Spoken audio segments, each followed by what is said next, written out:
Well, a lot has been said recently that I get all the grooviest looking guys to interview. And this week, this has been rectified because I have one of the most beautiful and talented young ladies.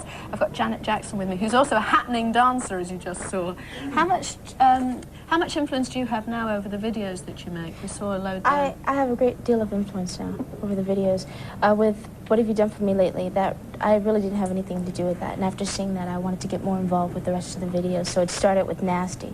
So that was pretty much my concept. And I went in with the director, Mary Lambert, and we edited the video together and everything. Now, since a lot has been made in the press about you sort of, I mean, the word control constantly comes up, taking control of your career. How do you feel when you look back at things that you did before that? I'm just glad that I made that decision to take control of my life. I think that's the only way you can really have great success is by taking control of your own destiny.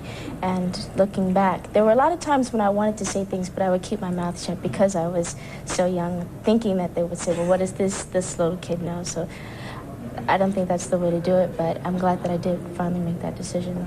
Now, what do you do now? Do you just, do you have a manager that you tell what to do, or do you just come out with it all? Well, actually, my father was my manager for 11 years. So you couldn't really tell him. But we're not, he doesn't manage me anymore, so pretty much I'm doing everything on my own, along with John McClane, who's one of the vice presidents at A&M. Now, do you ever wish that you'd been one of those sort of 60s Motown singers? Do you think they had a better time?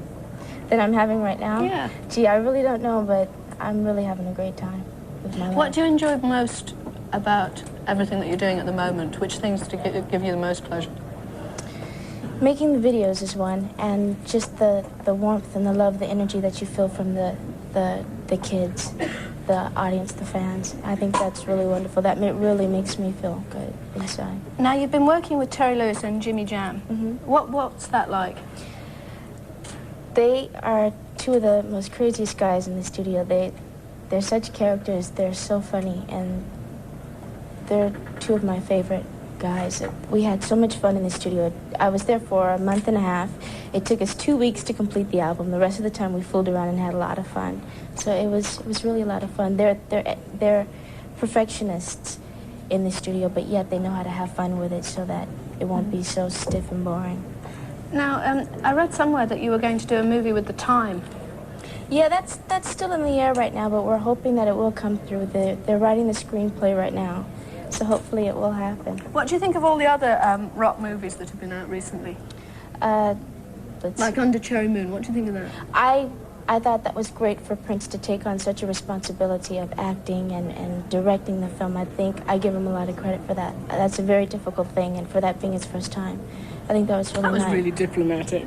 I loved Purple Rain. That's even more diplomatic. I loved Purple Rain, I did. Well, which sort of singers do you admire? Singers of today? I really enjoy Whitney Houston. Stevie Wonder has been such an inspiration, such an influence on me. Marvin Gaye was one of my favorites. I enjoy Five Star. They remind me a lot of my family. Do they? Mm-hmm. Well, because they're family and a lot of dancing. And they do all the same dances? Some of them. Well, I saw them for the first time right before I came to London. I saw them for the first time on television, so I got a chance to see them perform. But I think they're great singers, and I really love their work.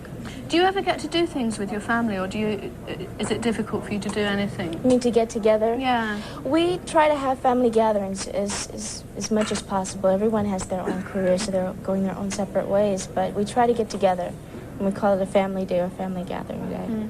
Now, how do you feel about having to follow such a hugely successful album? I know that it will be difficult, but I don't think that it's impossible. With each album, we do like to grow. I know that I do like to grow and better with each one. So hopefully it will be as successful.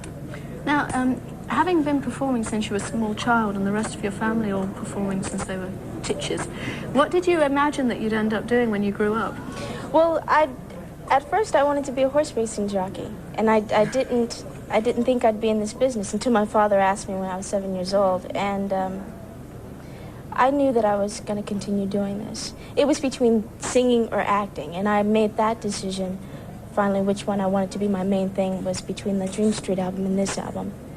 Do you think you'll be playing live over here at all? I sure will. We're starting a tour in October, in the fall, and it will be a world tour. So I know for a fact that we will come to London. Now, finally, tell me, you just won 2 awards. Huge awards. Come on, brag. Brag. Do a bit of boasting. Well, first of all, here I won the Disco Mix Club. The DJs, they voted me as the best female vocalist of the world of the clubs. And I won 2 awards at the American Music Awards. So that's great. Yeah, I did. I won for Best R&B Single and for Best Video. Well, on that note, we're now going to go and we're going to see another wonderful video. It's Janet's new single. It's called Let's Wait a While, which I'm sure none of you will want to do when you've seen it.